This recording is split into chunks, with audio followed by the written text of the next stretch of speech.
Olá! Hoje, no programa Projetos e Sonhos, vamos conversar com duas diretoras da Casa Amiga LGBTQIA. Converso com Karen Arruda e Yara Rodrigues. Tudo bem, meninas? Tudo bem. Então, eu já vou começando perguntando para a Karen o que é a Casa Amiga, onde ela está e qual é a proposta dessa casa. Perfeito, Marina. A gente fica aqui em Manaus, no Amazonas. A Casa Amiga nasceu como um abrigo para pessoas LGBTs em situação de vulnerabilidade ou que são expulsas de casa. Infelizmente, isso é uma situação recorrente, mas com o tempo a gente foi entendendo que somente dar o abrigo e a alimentação não era suficiente.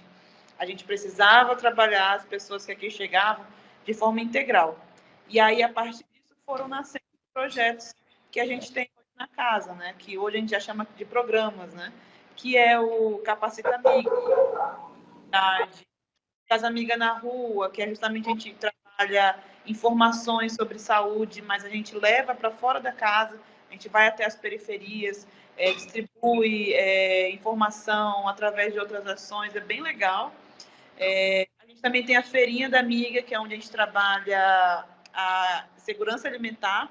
Então, a gente recebe todas as doações de alimentos perecíveis e não perecíveis e a gente distribui para os nossos beneficiários. Temos atendimentos sociais e temos uma grande procura de atendimentos psicológicos. Então, a gente também fornece isso aqui para a nossa comunidade. E aí, a gente foi se abrindo, né, para novos projetos, e aí, puxando aqui o gancho para a nossa região amazônica, a gente começou a entender que a gente precisava trabalhar também com projetos sustentáveis. E aí foi onde nasceu o projeto da Amiga Store, que é justamente reutilizar materiais, principalmente de roupa, né, que é uma das indústrias que mais poluem o meio ambiente, de reutilizar essas peças para a gente conseguir não somente vender, né, através da economia criativa, mas também abranger os nossos beneficiários para que eles aprendam e também possam fazer uma renda disso. Que mais? Eu esqueci de alguma coisa. A Yara também é uma de nossas diretoras, se ela quiser falar.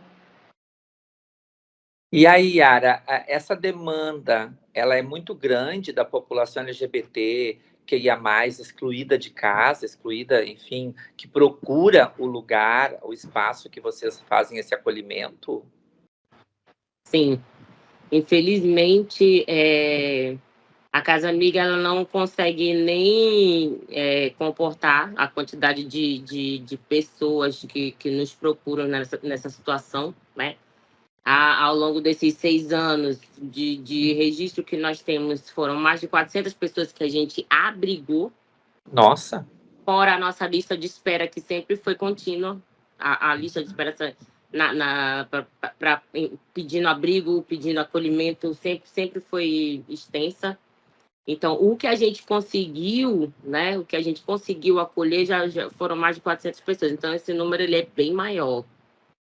E entre esses públicos, qual é o maior, assim, das letrinhas que a gente fala, né? LGBTQIA, qual é o maior público em demanda, assim? AT. A população trans é a população que é mais excluída, que é mais agredida, que é sempre a população trans. Uhum. O estado, enfim, da Amazônia, ele é um estado ainda muito violento em relação a essa questão trans ainda? Muito. Vocês conseguem perceber essa violência no cotidiano ou ela é mais, assim, na mídia? Ou, enfim, como é que vocês veem essa situação? A mídia não mostra nem um terço do que acontece na realidade. A maioria dos casos não chega nem a ser denunciado, a maioria dos casos não chega nem a ser... Eles não dão importância, e quando dão importância, quando chega a virar uma queixa pública ou na polícia, eles não respeitam os pronomes, então não vira dado. Claro, imagino. E Karen, a idade dessas pessoas, o público, né? já temos público trans, mas qual é a faixa etária que é a mais demandada, assim, que vocês percebem também que tem um número, ou ela é diversa também? São os mais jovens, né? Entre 18 a 25 anos, né? Que é a maioria do público que a gente atende. Já atendemos pessoas mais de 25, até acho que a pessoa que mais velha, assim, mais idade que a gente acolheu tinha 45 anos. Mas, assim, a maioria são jovens que acabaram de quebrar o vínculo familiar. Então, tem toda uma trajetória aí para que a gente bem sabe, né? Que a gente precisa trilhar para resolver a situação. Ótimo, perfeito. E aí, assim, falando um pouco, né, do nosso projeto em parceria, né, o Fundo Positivo lançou ano passado o 16º edital, que ele tinha, né, dentro dos seus eixos diversos, como educação, cultura, saúde, empregabilidade, cultura, arte, beleza, empreendedorismo, todos esses projetos. E aí, qual foi a ideia que vocês começaram a desenhar e o que ficou assim? Como é que está acontecendo esse projeto? Beleza. A gente teve a ideia, Amiga Store, né, que é a loja da casa, a gente já vinha tentando trabalhar isso, mas aí, como toda abertura, a gente não sabia o direito o que a gente queria vender, o que a gente queria fazer, né? Então, a gente foi começando de pouquinho.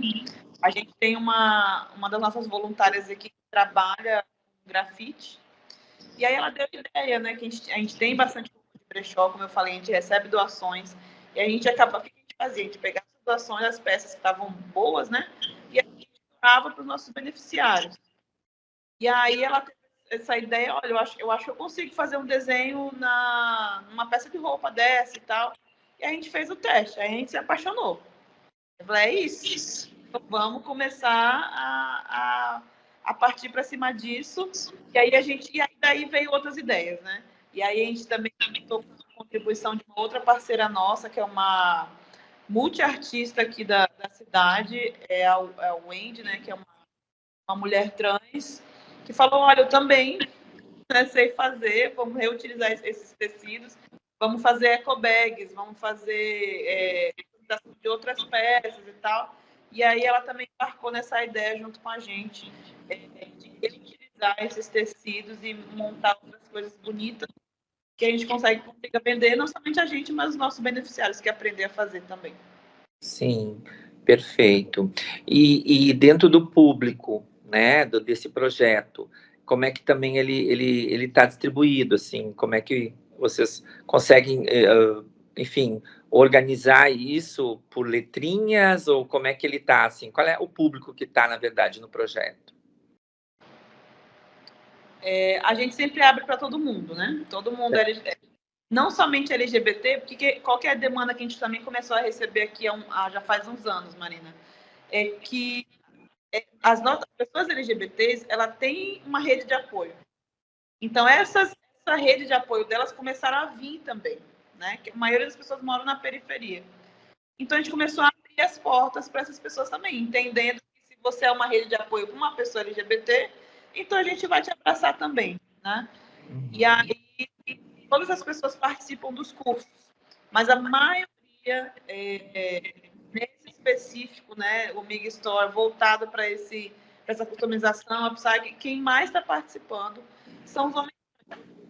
E era uma coisa que a gente não estava esperando, mas super bem recebido. Claro, e vocês percebem que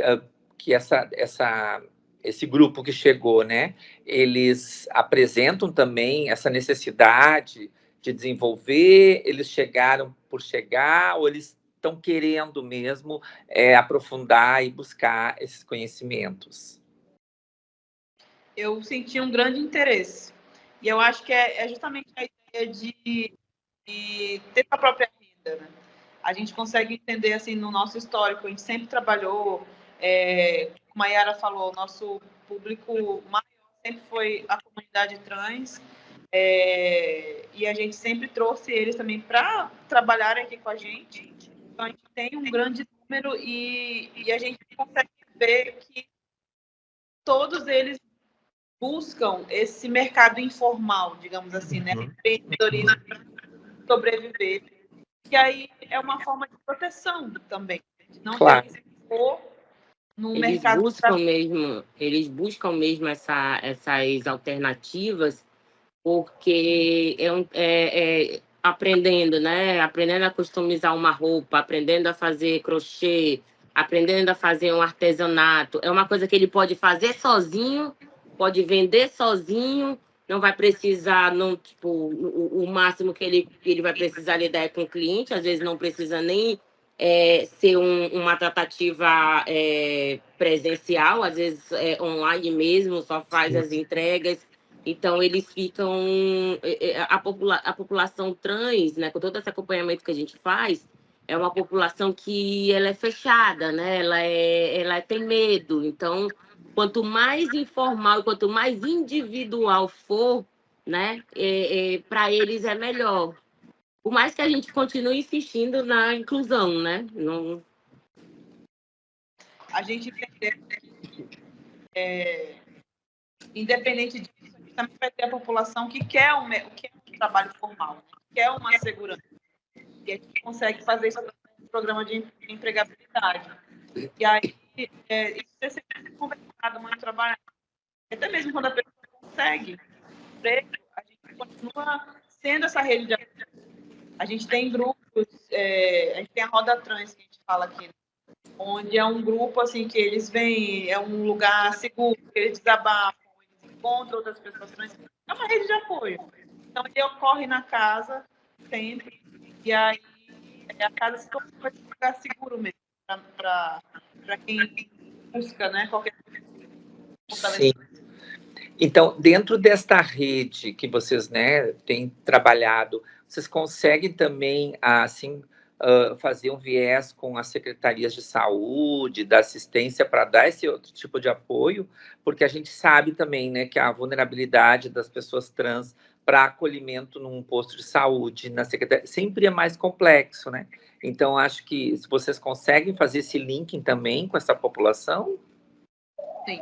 A gente faz trabalho de ciência política, né, justamente para conversar com esses órgãos públicos. Eu digo, Marina, a gente tem feito avanços, mas pequenos, a curtos passos, mas a gente consegue ser avançando. O nosso estado é um estado muito conservador, então isso atrapalha um pouco a gente, né? Sim. Então a gente se põe em conversas, em articulações, realmente assim, decidindo o bem para nossa cultura que a gente tem, para que eles consigam chegar lá, consigam acessar a UBS do bairro mesmo, não precisa vir para uma longe, né? Distância horrível para a pessoa pegar. Está lutando por isso também. A gente também se inseriu nos movimentos especiais, entendendo que essa luta ela é coletiva. Uma casa está aqui como um apoio, mas ela também está ali brigando pelos nossos direitos. Com certeza. Inclusive, essa semana a gente recebeu, né, uma visita de uma médica mestrando, que o interesse dela é justamente implantar, né? A pesquisa dela é para saber quais são as necessidades da população trans, para poder ela levar para a Censa, né, para que eles possam desenvolver, né, atendimentos específicos para pessoas transgêneros. Ótimo. Eu recordo que em 2018, 2019, eu tive uma agenda aí por Manaus, né? Enfim, umas atividades que a gente estava desenvolvendo, e havia um interesse, né? De algumas pessoas, alguns médicos, um movimento para construir o processo transexualizador dentro do estado de vocês, né? Eu não sei se isso deu sequência, se isso continuou, ou enfim, porque a gente sabe que muda a gestão, mudam as pessoas, né? Mas eu não sei se nós temos aí na região norte, enfim, no estado de vocês, esse acolhimento, enfim, como é que é essa questão aí? Vocês conseguem vislumbrar isso? Sim, existe o ambulatório existe, só que ele ainda é um projeto. O projeto do governo, justamente dos médicos que tinham interesse na época, eles conseguiram implantar dentro de uma policlínica do Estado e tal. A luta deles agora é para justamente que isso se torne algo oficial do governo e não se depender do projeto. Porque o dia que, por exemplo, essa médica quiser fazer qualquer outra coisa, qualquer outro projeto, como é que ela ainda está, a doutora Dária? Ela não pretende desistir, mas ela se preocupa justamente se, por acaso, ela embarque para outro lugar, para outro projeto, vai ser, né? O que vai fazer? Então, precisa que realmente vire uma política pública do Estado. Uhum. E não sei, Yara ou Karen, como é que é essa relação, o estado de vocês é divisa, né, com outros países aí do lado, como é que é essa relação das pessoas LGBTQIA+, que vem, né, há um acolhimento, tem esse olhar também para essas pessoas que às vezes saem do seu país, assim como a gente teve exemplos da Venezuela, né, que teve uma demanda muito grande dentro do Brasil. Então, vocês conseguem perceber também esse público chegando, ou esse movimento de ir e vir? Como é que funciona isso? Dentro dessa temática, a Yara deu um número, né, de acolhimentos, de abrigo, e, para ser exata, nós acolhemos já 423 pessoas, contando com as atuais que estão aqui no abrigo. Entre esse número, Maria, 49% são pessoas refugiadas. Entre elas são vindos de países como a Venezuela, mas também da Colômbia, de Cuba, daí agora recebeu uma demanda da Afeganistão, que foi a primeira, né? E então a gente também desenvolve esse trabalho com refugiados e imigrantes que chegam aqui procurando justamente essa rede de apoio, né? Uhum. E vocês tiveram outros projetos com apoio de outros organismos? Ou é o primeiro projeto assim que vocês conseguiram um apoio assim do fundo? Enfim, né, tem outros projetos em andamento que vocês conseguiram apoio? Sim. Yara, quer falar? Sim, a gente tem outros projetos, a gente tem o Capacita Amiga, né, que é um projeto que a gente entendeu que as pessoas que chegavam na Casa Amiga procurando abrigo eram pessoas muito jovens, né? Pessoas que nem primeiro emprego ou nunca tinham, né? Tinham tido o primeiro emprego. Então, a gente pensou no Capacita Amiga, que é onde a gente comprou uma plataforma de cursos profissionalizantes, cursos técnicos, graduação, onde a gente trabalha esses grupos que passam pela Casa Amiga e pessoas LGBTs que não precisam do abrigo, mas também estão em situação de vulnerabilidade. A gente trabalha essas pessoas e encaminha para o mercado de trabalho, né? E a gente tem também a feirinha, que é onde a gente trabalha. Rapidinho, cara, do Capacite, nosso patrocinador é o Itaú, através do Itaú. Sim. Ótimo. Sim. E da feirinha que a Yara vai falar agora é o Fundo Elas. Ah, muito bem. São ótimos organismos também, sim. Sim. A gente arrecada alimentos. A feirinha, então, ela é basicamente ligada à questão da alimentação. Isso. E segurança alimentar, que é uma coisa que também é muito pesada aqui. Então, a gente arrecada alimentos, a gente recebe cesta básica, e aí a gente distribui, né, para essas pessoas que não estão acolhidas dentro da casa, mas fazem parte, né, Sim. da abrangência da casa. Sim. E pelo que eu vi, assim, pelo meu cálculo, então, vocês pegaram também um problema que foi a pandemia do Covid, né? E como é que foi esse processo aí com a casa, com as pessoas, enfim, com o estado de Amazonas? Como é que foi isso? Foi desesperador. Na época, a Casa Amiga tinha 18 pessoas acolhidas na casa. E aí, a nossa casa era uma casa pequenininha, tinham só 2 quartos. e aí a gente não podia desligar ninguém, e para manter essas pessoas todas dentro da casa sem se contaminar foi desesperador. Eu imagino que também teve aquele processo aí em Manaus da falta de oxigênio, né? Sim, Tudo isso gerou um foi. caos por completo, né? Então eu lembro muito bem desse processo. Mas e assim, e hoje, qual é o desafio que a Casa Amiga tem, assim, que é o maior desafio para vocês, assim, enquanto projetos, assim? Acho que hoje, eu acho que hoje a gente conseguiu alcançar bastante coisa, né, com muita luta. Você fala, nada é fácil, assim, sabe? Sim. Mas hoje, por exemplo, a gente tem um objetivo muito claro de conseguir comprar uma casa, né? Porque até hoje a gente dá aluguel. Então, a gente, teoricamente, sempre fala, a casa também está em vulnerabilidade, porque a partir do momento Sim. que tiver recurso para pagar aluguel, tchau, né? Como é que a gente vai cumprir? Então, eu digo que hoje um dos nossos principais objetivos é conseguir a arrecadação para a compra da casa. Então, a gente se divide, né, com o que a gente consegue para manter os projetos e as doações, a gente consegue manter as contas atuais da casa.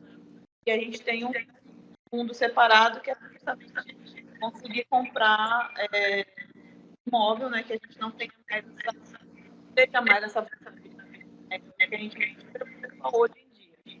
A Mayara falou em manter a estrutura que a gente colocou, porque a gente começou, era 2 pessoas. Hoje nós somos 18 entre colaboradores e trabalha muito com voluntário. Né? Claro. Então, uma estrutura, são pessoas comprometidas de passar chuva, sol, de fazer acontecer e manter isso assim, mês a mês. Né? Sim. Uma empresa vai ter que manter aqui mês a mês. Mas a gente tem que conseguir. E a curtos passos a gente vai conseguir estruturar. Ótimo.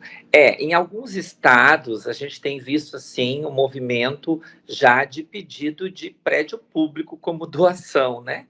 Quem sabe aí vocês também começam a pleitear aí um diálogo, talvez município, estado. Os próprios prédios da União, muitas vezes, né, eles estão desocupados. Eu lembro assim que eu já vi em alguns estados muita ocupação, claro, não é invasão, mas é pedido de comodato. Tem uns processos que são interessantes que talvez, né, a título de curiosidade, assim, para vocês pensarem também. Mas e aí, pensando um pouco nesse nosso projeto, como é que está agora? O que vai acontecer daqui para frente? Como é que estão as turmas? O que está acontecendo? Conta para nós aí. A gente está terminando agora o primeiro módulo, né, do corte e costura. E aí, a partir de março, a gente entra com outros 3 cursos que a gente entendeu que são muito bons para quem está participando, nossos beneficiários. Que é justamente a customização, que a gente entra nesse desenho, outras peças de tecido, miçangas, e também o upcycling, né? Essa palavra, eu nem sabia. O upcycling, reutilizar tecido, outras peças de roupa. Então, a gente está nesse processo de começar agora e também a questão da educação financeira também para já que cursos para as pessoas terem, para elas terem. Então, também dar um pouco desse conhecimento da educação para que elas possam organizar, né, o negócio que estão comprando. É isso que a gente vai começar agora em março. Vão ser 3 meses aí, né, pauleira de curso, né, para a gente fazer. E aí a gente encerra essa que vai acontecer lá. Todos convidados para ver, acompanha pelas redes sociais. Excelente, excelente. E agora, assim, a gente está quase no fim, gente. Por incrível que pareça, passa tão depressa essas nossas conversas, às vezes a gente nem se dá conta, né, o tempo. Mas, assim, pensando um pouco assim, né? Daí eu vi a Yara e vou ouvir a Karen. Qual é o sonho da Yara e da Karen? E qual é o sonho da Casa Amiga? É um sonho só. Ai, é um sonho só. A gente sonha muito com, a Karen falou, né, acabar com essa estabilidade, né, de aluguel, da Casa Amiga ter sua sede própria, da Casa Amiga ser referência, né, para que outras pessoas tenham iniciativas como essa, porque só a Casa Amiga não comporta toda a necessidade. Então, que as pessoas que procuram, as pessoas que outros grupos, né, outras associações que nos procuram, a gente sempre está ajudando, a gente sempre tá mostrando, né, passando a nossa experiência, porque tudo a gente aprendeu aqui na porrada, né, não tinha ninguém para ajudar, não tinha ninguém para ensinar, então a gente já entende que a gente pode fazer esse papel. Então, o nosso sonho é conseguir fazer com que esse projeto cresça ainda mais, né? Tendo consiga, né, atender. O sonho de verdade é que não tivesse mais essa violência toda, né, contra a população LGBT. Mas aí, esse aí a gente sabe que a gente está bem, bem distante. Então, que a Casa Amiga cresça, né? Que a Casa Amiga floresça e consiga alcançar muito mais pessoas. Excelente. Karen, quer falar? Eu acho que, como a Yara falou, é uma história que mistura muito. Eu e Yara, a gente se entregou de corpo e alma para esse projeto. Então, acho que o sonho é do sol. Desculpa, eu me emocionei. Mas é isso. E de a gente conseguir ter a estrutura que sonha, sair da situação de perrengues, né? Que a gente fala que tem um perrengue, mas se for pedir, não pediria para vida. Mas, como a Yara falou, eu concordo com o que a Yara falou, eu acho que também é meu sonho, mas eu ainda agrego que a gente tem algumas pessoas que foram beneficiadas daquelas escolhidas, conseguiram seguir a vida, conseguiram ter autonomia, conseguiram ter independência financeira, e essas pessoas, algumas delas voltam para ser voluntárias também transformar a vida de outras pessoas. Então, eu agregaria, ter mais dessas pessoas, sabe? Porque é uma coisa que a gente não cobra de mas quando acontece, a gente se alegra muito, porque são pessoas que eu entendo, entenderam, sabe? Entenderam todo o sentido. Normalmente, Marina, pessoas que votam são pessoas trans. Então, tem até um negócio que são tudo que tem para fazer as travestis e a cara.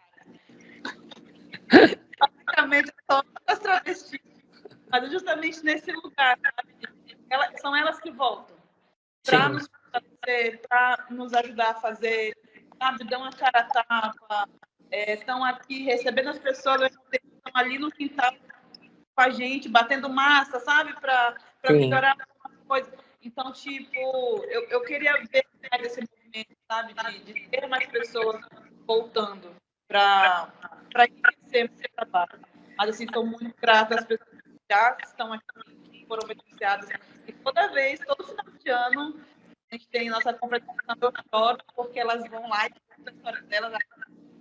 Dia que eu estava precisando, e agora eu sei jogar. E aí, só de parar, lembrar toda a situação, é muito orgulho, sabe? Lindo esse trabalho, meninas. Assim, o Fundo Positivo também tem esse olhar, né? O olhar de ajudar as pessoas a melhorar a vida das pessoas, a ver essas emoções que você trouxe aqui e todas as outras conquistas, os desafios, tudo isso é impactante para nós, mas vocês estão fazendo um trabalho belíssimo numa região muito difícil, né? E o Fundo Positivo só tem a agradecer também por vocês terem participado conosco nessa empreitada, nessa luta. E aqui também, já agradecendo também pela participação. Eu sei que vocês estão aí num horário diferente do meu, né? Mas estão aí até agora, que a gente está num horário atípico, mas agradecer muito a participação de vocês e dizer que esse é o nosso desejo, de continuar essas parcerias para um mundo melhor para todos nós, né? Então, agradeço mais uma vez. Esse programa é um projeto, né? É um programa que mostra realmente o que tem no Brasil por aí, o que o fundo tem feito, o que vocês têm feito muito. Então, é agradecer, tá? Mais um programa, então, Projetos e Sonhos, uma parceria entre a TV Mon HD e o Fundo Positivo. Até logo. Tchau.